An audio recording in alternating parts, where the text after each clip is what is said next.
Boa noite novamente, queridos. Hoje nós vamos dar continuidade à exposição da primeira epístola de Paulo aos Coríntios. Vamos finalizar o capítulo 1. Vamos considerar os últimos 2 versos do capítulo 1, versos 30 e 31 do capítulo 1.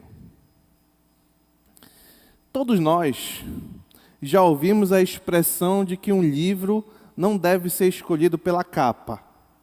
E, queridos, este é um sábio conselho. Para quem não tem o hábito de ler, e aqui é um parênteses, um imenso e importantíssimo parênteses, pode ser até uma resolução para você em 2023. Voltando ao parênteses. Para quem não tem o hábito de ler, eu aconselho investir nessa prática. Em alguma medida, nosso cérebro é exercitado com a leitura. Enquanto Instagram, Reels, TikTok e afins tende a atrofiar a nossa mente, tornar a mente fraca. Então, se você quiser investir, quiser melhorar a sua cabeça, por assim dizer, leia mais em 2023. Mas não escolha o livro pela capa. Porém, como quase tudo que faz bem, não esqueça que uma boa leitura exige uma quantidade de energia, atenção e tempo. Justamente por isso, é mais importante ainda escolher um bom livro, pois pode ser também a leitura um grande desperdício de tudo isso. Energia, atenção e tempo. Eu vou exemplificar. Um dos primeiros livros que eu li na vida foi um livro chamado O Colecionador de Ossos, de Jeffrey Deaver. Na capa do livro que eu comprei, O Colecionador de Ossos, tinha uma mulher, deve ter outras edições, mas nesse aqui, tinha uma mulher apontando um revólver assim numa rua estreita, escura. E eu disse, eu vou comprar esse livro aqui, que esse livro aqui é emocionante, é de ação. Eu gostava de ação, eu era adolescente, junior ali, entrando na adolescência. Só que quando eu comecei a ler o livro, eu vi que a capa, a história não era tão condizente com a capa. O livro, o personagem principal do livro, era um homem tetraplégico que do quarto do hospital ajuda justamente essa mulher a prender um serial killer. O livro é extraordinário, é muito bom, mas eu poderia ter me dado muito mal, ainda mais considerando que é um livro dessa grossura, bem grande. Hoje em dia, para evitar esse tipo de equívoco, eu tenho uma estratégia. Eu costumo escolher o livro com base no autor. Essa é uma boa forma de você escolher um livro. Não com base na capa ou mesmo no título, mas no autor, sempre que possível. É claro que, eventualmente, você pega um outro autor que você não conhece, que alguém referendou e etc. Mas a regra, via de regra, quando o autor é bom, a obra acompanha o padrão do seu criador. Esta frase que eu queria que você fixasse. Quando o autor é bom, a obra acompanha o padrão do seu Criador. É justamente esta lembrança que Paulo vai fazer à igreja de Corinto ter, que a obra na igreja possuía valor derivado do autor, que é Deus. E é isso que nós vamos ver nos 2 versos que nós vamos considerar. Eu leio na NVI, e aí quem lê esse texto na ARA, talvez vai notar que tem uma diferença até um pouco significativa de tradução. Porém, eu acho que a NVI foi mais feliz aqui na tradução do texto. Então, vou ler na NVI, capítulo 1, versos 30 a 31. É, porém, por iniciativa dele, que vocês estão em Cristo Jesus, dele, Deus, o qual se tornou sabedoria de Deus para nós, isto é, justiça, santidade e redenção.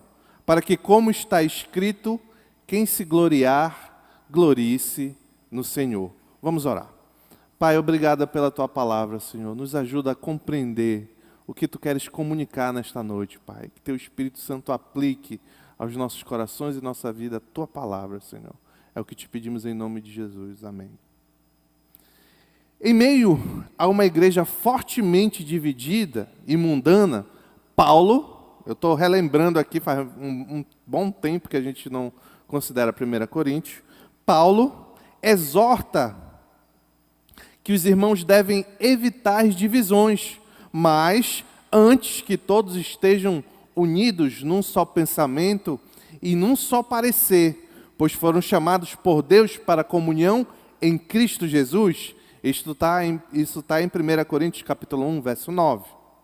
O que pavimentava essa união, ou seja, a base, o fundamento dessa união, Paulo vai destacar que era o evangelho, que é o evangelho da cruz, que parecia loucura para os ímpios, mas para aqueles que criam, para os eleitos, que foram chamados por Deus, esta mensagem da cruz é poder de Deus e sabedoria de Deus. Na última exposição, quando consideramos os versos 26 a 29, vimos que Deus adotou um padrão para a eleição do seu povo, aqueles que ouviram esta palavra e creram. E o padrão é os piores.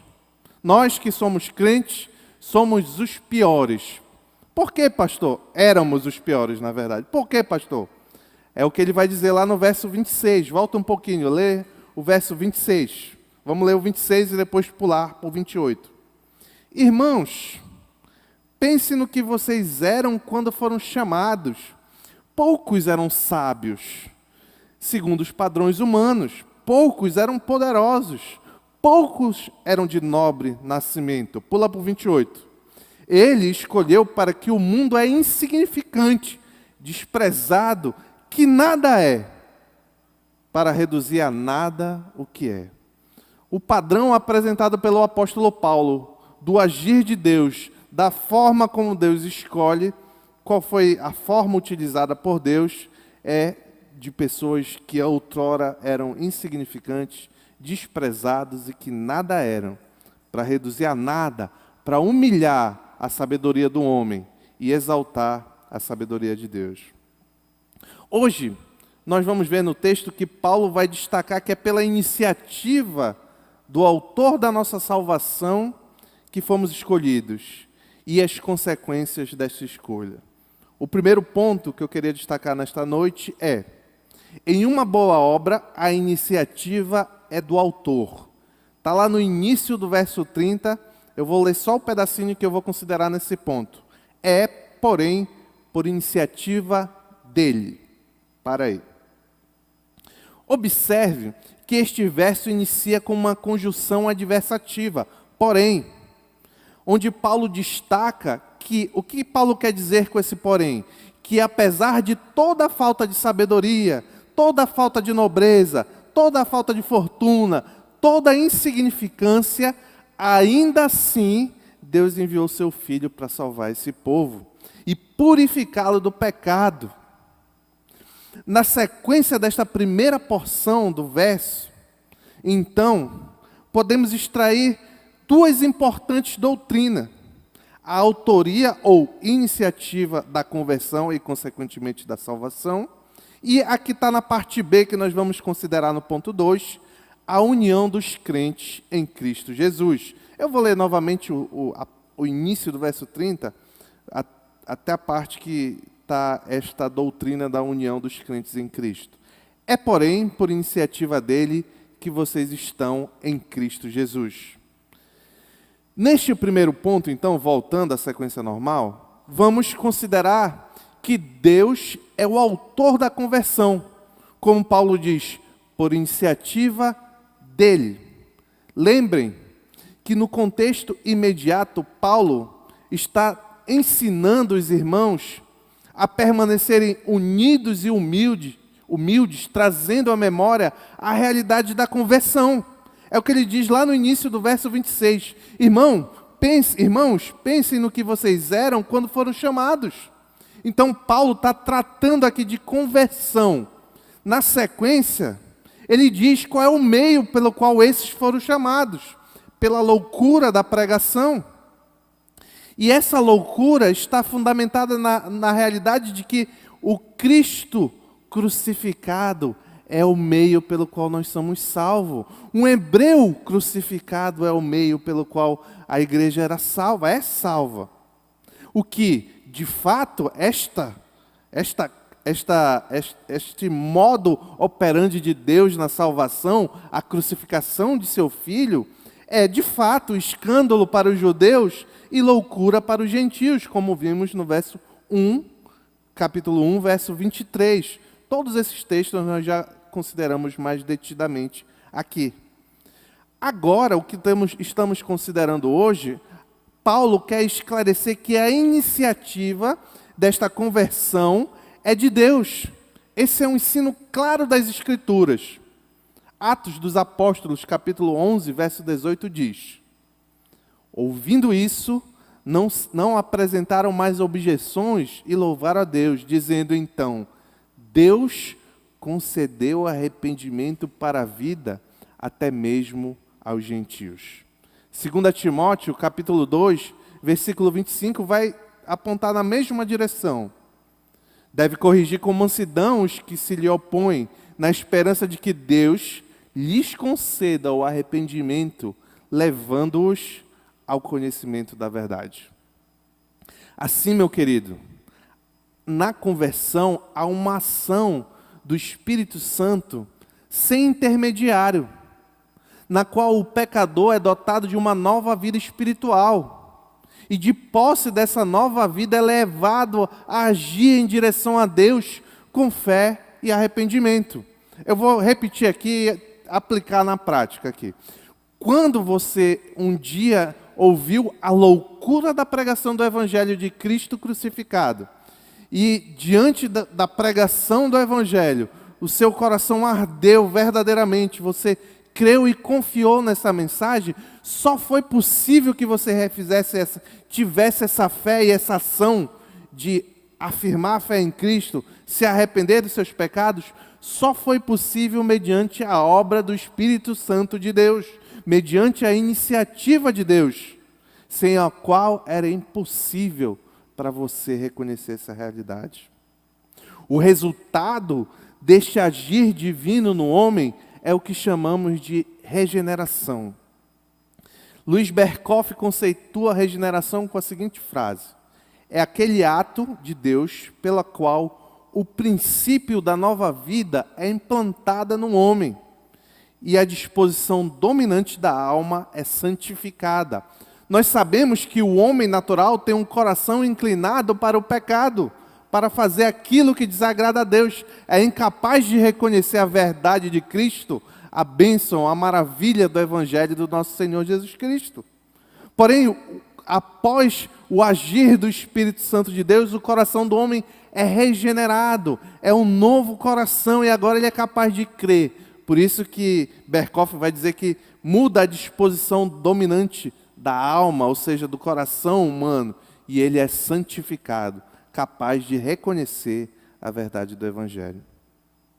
Por isso, uma nova vida de regenerado não se manifesta por uma ação consciente do seu próprio poder e iniciativa. Vou ler de novo que eu li estranho. Por isso, a nova vida do regenerado não se manifesta em ação consciente por seu próprio poder e iniciativa. No dia que você tomou a iniciativa de entregar sua vida verdadeiramente, crer no Evangelho de Jesus, foi porque o Espírito Santo já havia agido em seu coração. Ao contrário do que creem, creio eu, a grande maioria dos evangélicos brasileiros. Mas esse agir, é claro, é revelado na Escritura em inúmeras passagens dessa iniciativa. João, capítulo 6, Evangelho de João, capítulo 6, verso 44, diz: ninguém pode vir a mim, se o Pai que me enviou não o atrair. Filipenses, capítulo 2, verso 13, diz: pois é Deus quem efetua em vocês tanto o querer quanto o realizar, de acordo com a boa vontade dele. Logo, sem a iniciativa divina não há conversão e, consequentemente, não há salvação. Prova disso é que essa iniciativa de Deus se dá quando o convertido nem havia nascido, no ato da eleição. É o que Efésios vai dizer lá em capítulo 1, verso 4. Porque Deus nos escolheu nele antes da criação do mundo, para sermos santos e irrepreensíveis em sua presença. Vale destacar que eu estou me referindo apenas à iniciativa do processo de salvação, ou da ordem de salvação.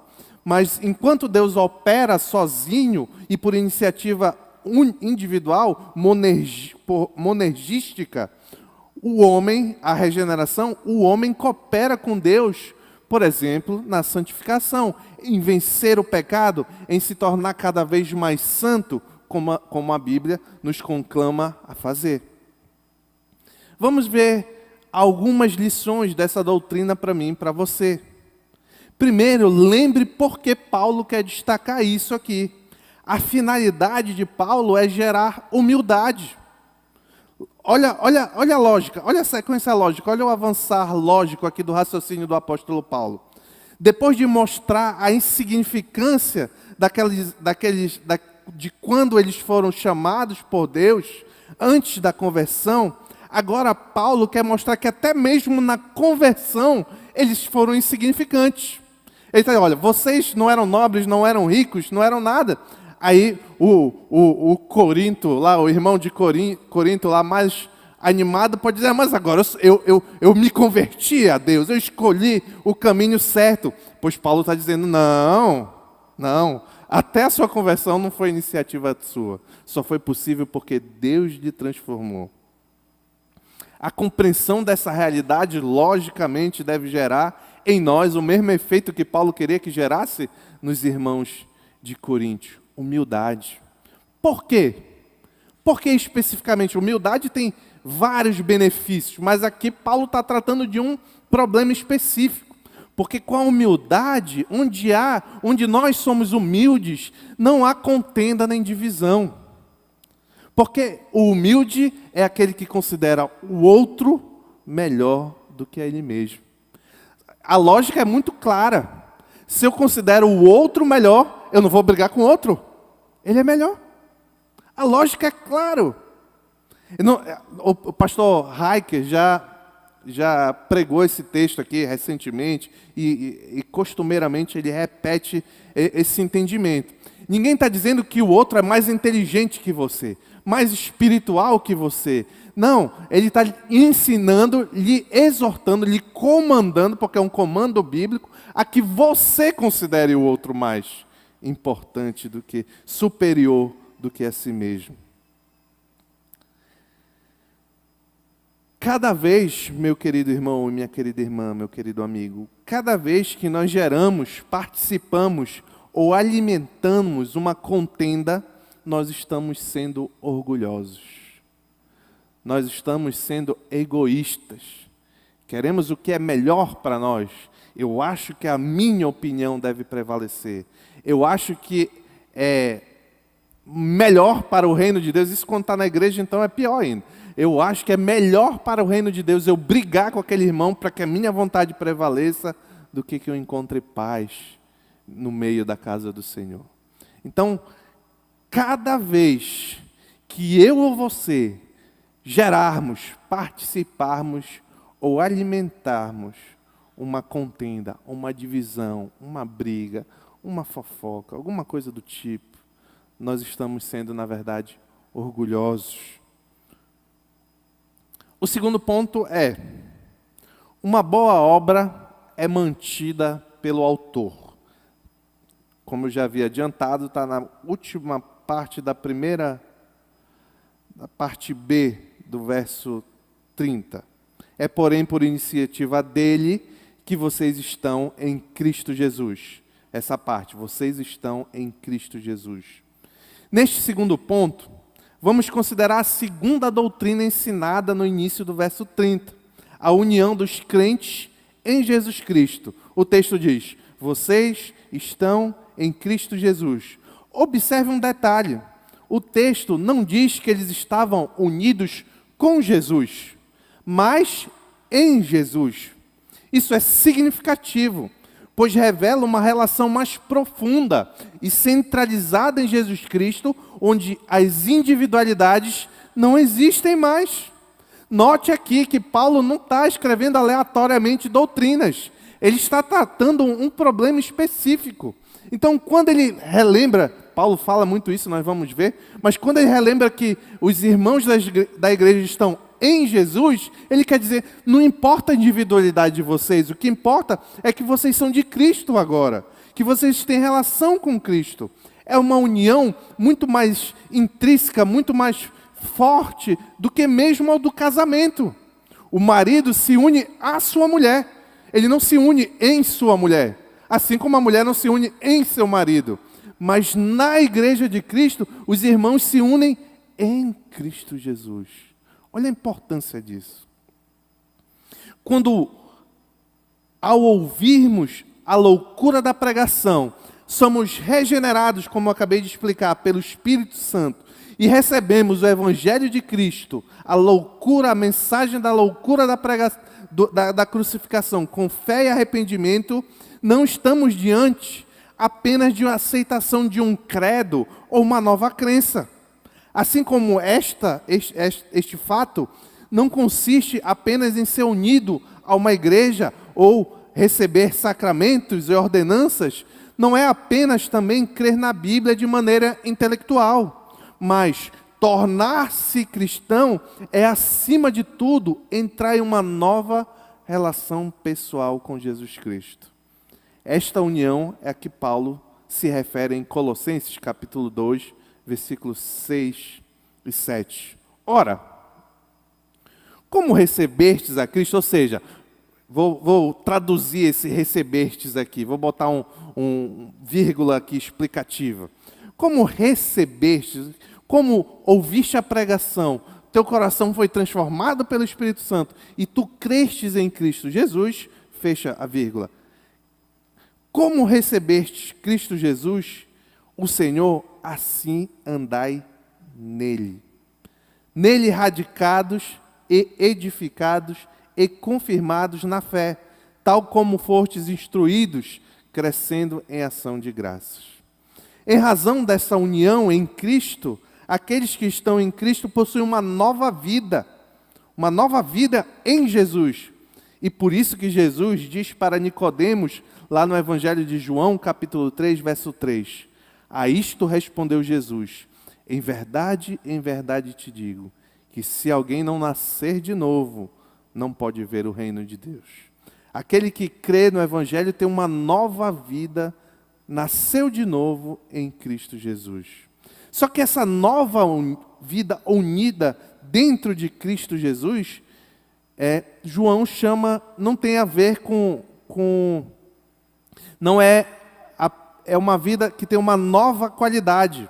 Essa vida unida com Jesus, que João chama de vida eterna, não tem relação com vida eterna com duração, mas uma diferente qualidade de vida. É por isso que João vai dizer lá em João 3,36, por isso, quem crê no Filho tem a vida eterna. O que todavia se mantém rebelde contra o Filho, não verá a vida, mas sobre ele permanece a ira de Deus.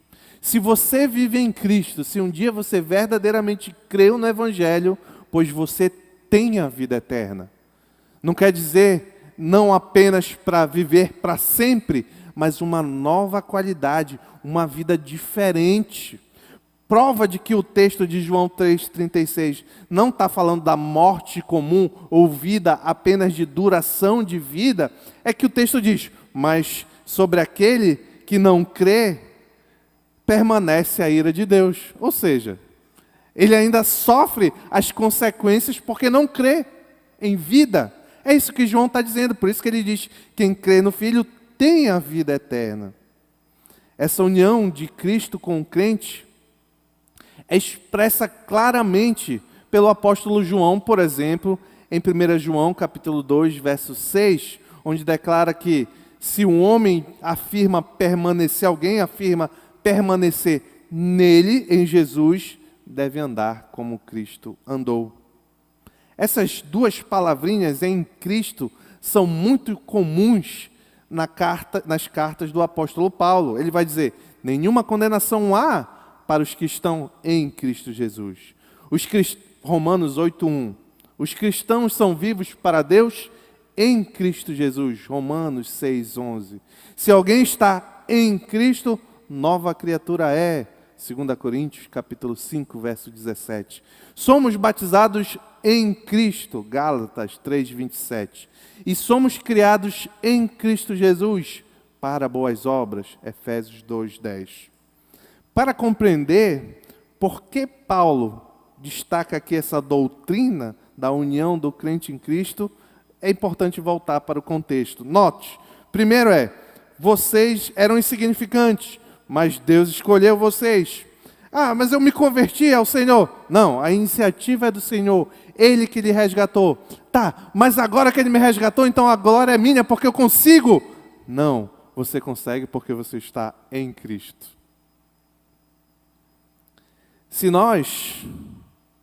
Uma pergunta. Se nós fomos salvos porque Deus tomou a iniciativa, e essa vida nova que temos nele, onde há espaço para glorificarmos a nós mesmos, a outro ou a grupos? É impossível. É por isso que Paulo está dizendo isso. Quem tem nova vida em Cristo deve ser instrumento de união e jamais separação, porque foi esse o exemplo de Jesus. Olha lá, 1 João 2,6, o texto que eu já citei, agora eu vou ler aqui integralmente. Aquele que afirma que permanece nele, ou seja, que faz parte dessa união intrínseca em Cristo Jesus, deve andar como ele andou. É obrigatório, não é opcional. É um comando. O que isso reflete? Aqui no contexto de 1 João, ele está falando principalmente em santidade. Mas é apenas uma consequência de andar em Cristo. Pergunto aos queridos: o que Jesus fez pela união do seu povo? O que Jesus fez pela união da sua igreja? Você não quer andar como ele andou? Você não permanece em Cristo? Então você tem que ver como ele andou para andar igual. O que ele fez pela união da sua igreja?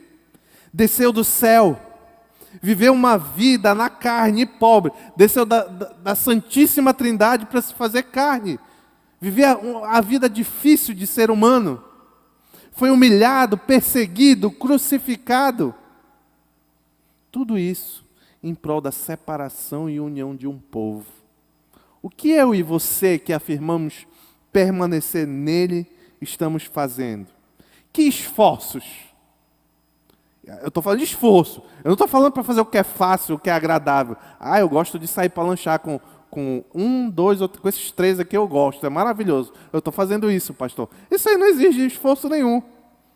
É muito fácil você sair com aqueles que você gosta e fazer só o que você gosta. Só o que agrada o seu coração.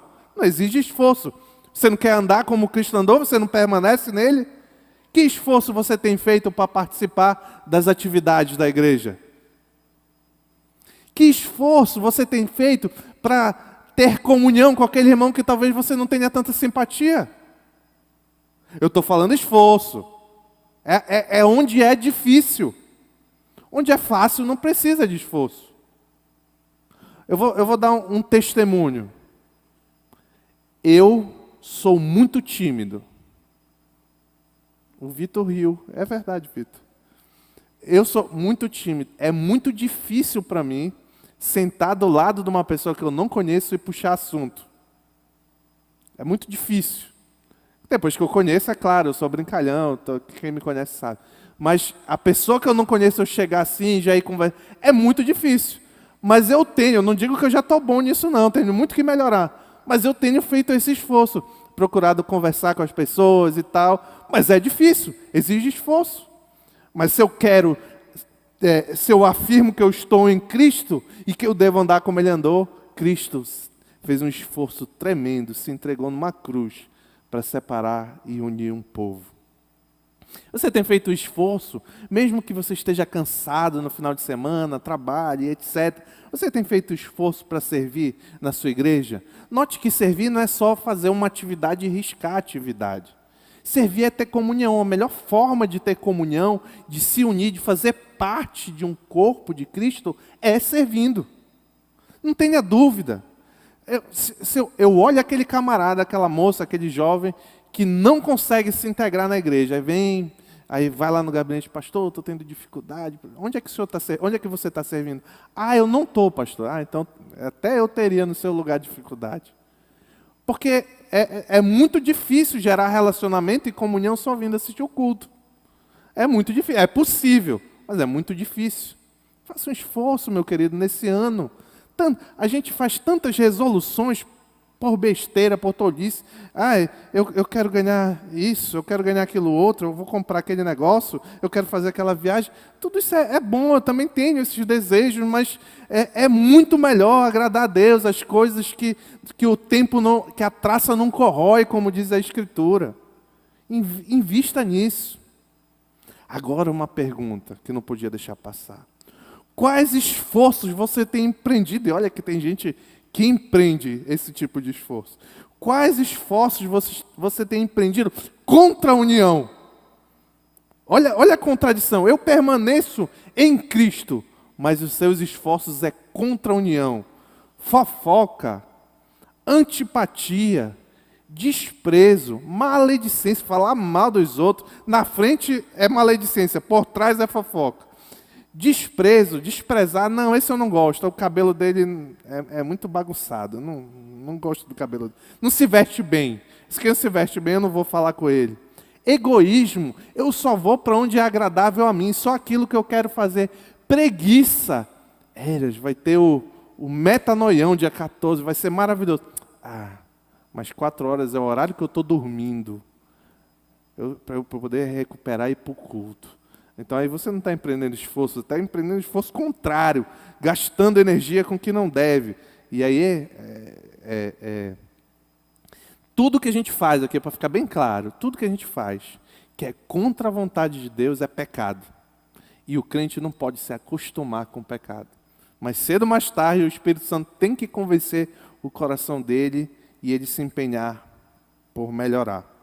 Eu pequei muito nessa área. A minha esposa lutou muito comigo nessa área, porque eu não queria participar de nada, eu só queria vir para o culto domingo de manhã e olha lá. E era só um, que eu achava 2 um exagero. Aí Deus riu lá de cima, então peraí que lá na frente tu vai ver o que é exagero. Mas é verdade. Terceiro ponto. Em uma boa obra, a glória é do autor. Aí vamos ler a parte final do verso 30, vou ler de novo tudo, mas eu vou destacar, e o verso 31.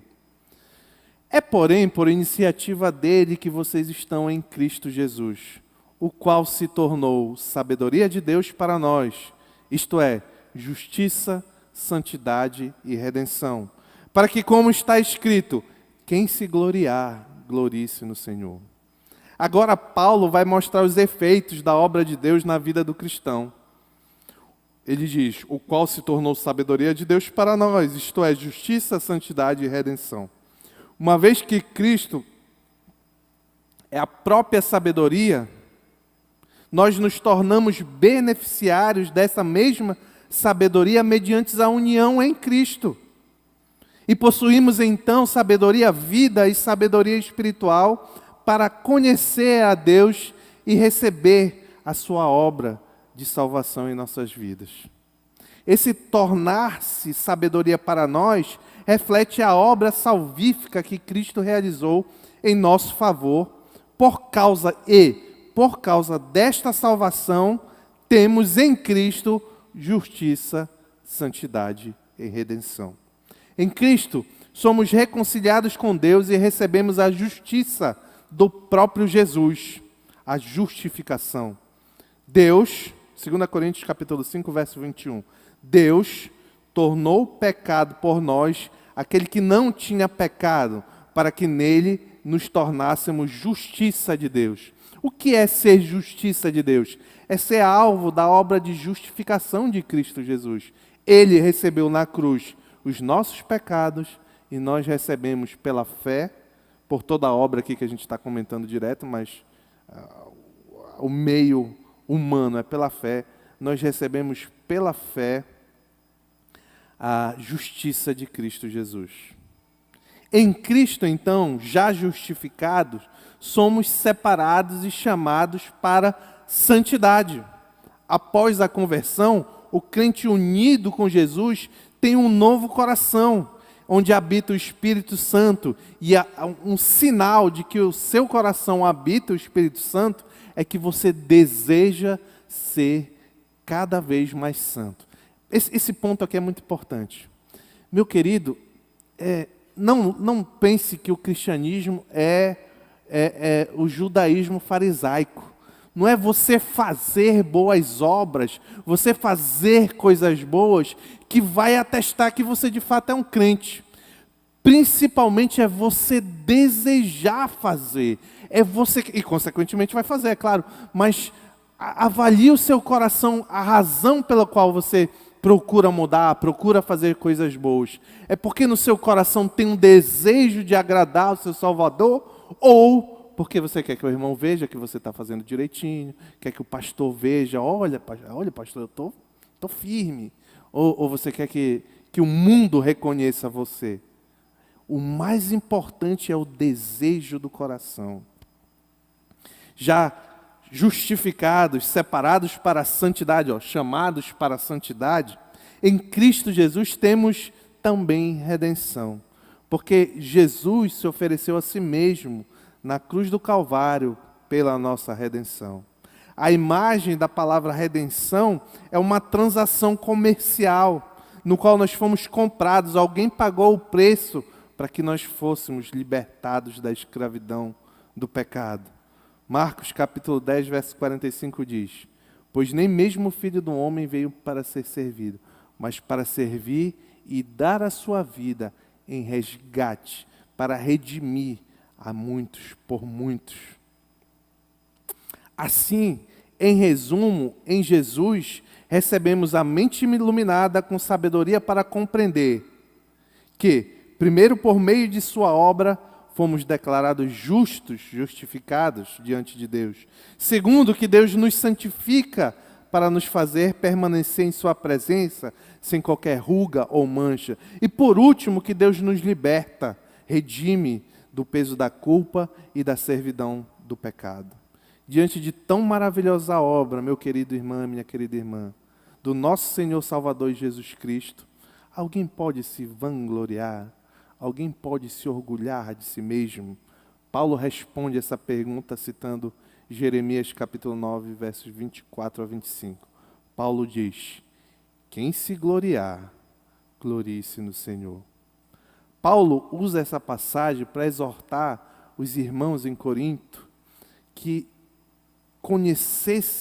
conhecessem cada vez mais e mais a Deus, entender a realidade do que aconteceu com eles, para então se gloriar somente em Deus. Uma pergunta para mim e para você hoje.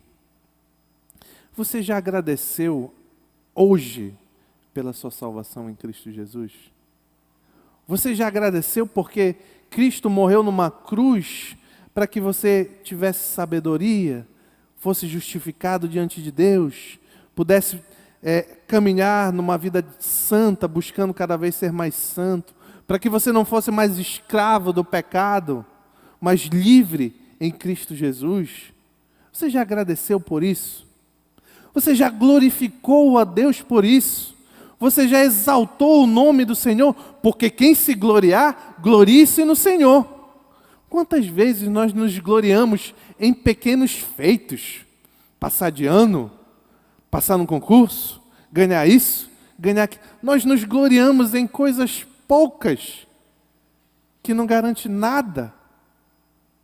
Mas quantos de nós nos gloria na grandiosa obra que Cristo, que Deus Pai, Filho e Espírito Santo fez por nós e em nós?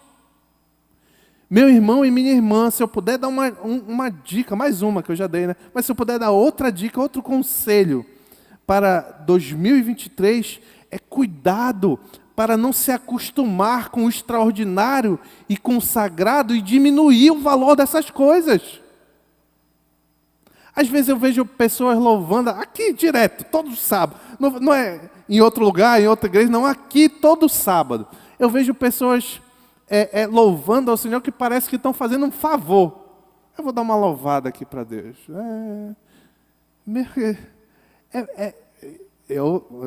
Tudo que eu falo para vocês, eu estou no meio. Às vezes eu também faço parecer. Não como uns aqui que parece que estão com fome mesmo. Mas às vezes eu estou meio desanimado. Mas, meus irmãos, é porque nós temos um grande perigo por termos uma vida em igreja, virmos para a igreja, estarmos aqui todo o tempo, de deixar de enxergar o santo, o sagrado, o divino nas pequenas coisas, ou nas coisas que nós consideramos pequenas. Louvar a Deus, tem noção do que é isso? É levantar nossas vozes horríveis e fracas ao Criador dos céus e da terra, ao Criador dos sons. E Ele nos permite, por graça e misericórdia, que nós façamos isso. Mas aí a gente faz como se não estivesse fazendo qualquer coisa. É falta de compreensão minha e sua. É ignorância. Cristo morreu por nós para nos fazer justos. Isso aqui é fonte de... Aqui já é outro tópico, tá? Isso aqui é fonte de encorajamento muito grande. Todo mundo aqui, ou pelo menos boa parte, entende a doutrina da justificação. Cristo morreu, pagou o preço dos nossos pecados. Os nossos pecados foram sobre Ele. Isso aqui, eu imagino, eu espero que pelo menos a maioria compreenda isso. Mas tem uma parte da justificação que é linda, meu querido irmão, e fonte de muito encorajamento. Não é só o nosso pecado que foi sobre Cristo. Toda a vida santa que Jesus teve aqui na terra, de nunca ter pecado, de ter sido obediente ao Pai terrestre, à Mãe terrestre, José, Maria, a Deus, todas as boas obras que Jesus praticou, toda a bondade que Jesus fez, toda a mansidão com que Jesus se comportou, tudo isso é sobre Cristo, sobre aquele que o recebe com fé. É uma troca que houve ali. O justo pelos pecadores. E nós que cremos verdadeiramente em Cristo Jesus, então temos este crédito maravilhoso que nos reconciliou com Deus por causa da obra de Cristo. Então você sai encorajado a lutar contra o pecado, a se fazer mais santo, a ser grato a Deus, porque você recebeu a bondade. Deus olha o que eu vou dizer, Deus olha do céu para o cristão, e aí ele não vê os nossos defeitos, ele vê a justiça de Cristo. Note que como isso tem a ver, que Paulo não fala nada sem querer, né? Como isso tem a ver com união. Muita da nossa falta de união é porque nós olhamos para o lado e somos presunçosos.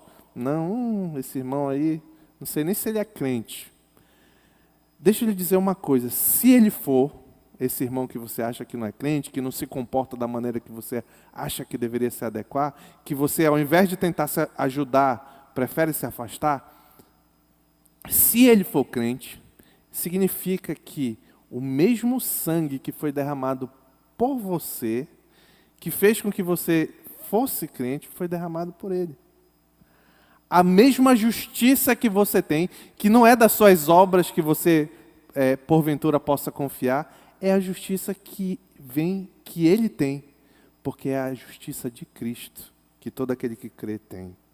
Há uma exortação para a santidade. Todo aquele que está em Cristo, quer ser santo, deve ser santo, lutar contra o pecado, deixar para trás tudo aquilo que te afasta de Deus. Que 2023 nós sejamos vitoriosos na luta contra o pecado. Estar em Cristo nos traz a redenção, outra fonte de encorajamento. Aquele que iniciou a boa obra, meu irmão, você pode passar por lutas e vencer pecado, não é assim. Muitas vezes não é fácil. Você pode passar por lutas, sofrimento, não conseguir, cair, se entristecer. Se você se entristece, cai e levanta, é porque o Senhor é com você. É porque essa boa obra começou em você. É porque o Espírito Santo convence você do pecado, da justiça e do juízo. E você quer ser santo. Se o seu coração deseja ser santo, não é se você é santo, mas se o seu coração sinceramente deseja ser santo, então a obra que Deus começou em você, um dia Ele vai terminar. Ele pagou por você pelo preço do sangue de Jesus. E um dia, todos aqueles que foram salvos em Cristo Jesus estarão definitivamente redimidos, livres da presença do pecado, vivendo no novo céu e nova terra onde habita justiça. Concluindo, não existe boa obra sem um bom autor. Não existe boa obra sem um bom autor por trás. E é o autor, exclusivamente o autor, que é digno da honra pela obra em si, jamais os personagens. Nós cristãos temos a graça e a misericórdia do Senhor derramada em nossas vidas, porque apesar de sermos insignificantes, Ele tomou a iniciativa de nos escolher para a salvação. Depois, pelo poder do Espírito Santo, nos fez nova criatura em Jesus Cristo. E assim, realizando em nós uma grande obra. Por isso, quem se gloriar, glorie-se no Senhor, o único que é digno de toda a honra, toda a glória e todo o louvor. Em nome de Jesus. Amém.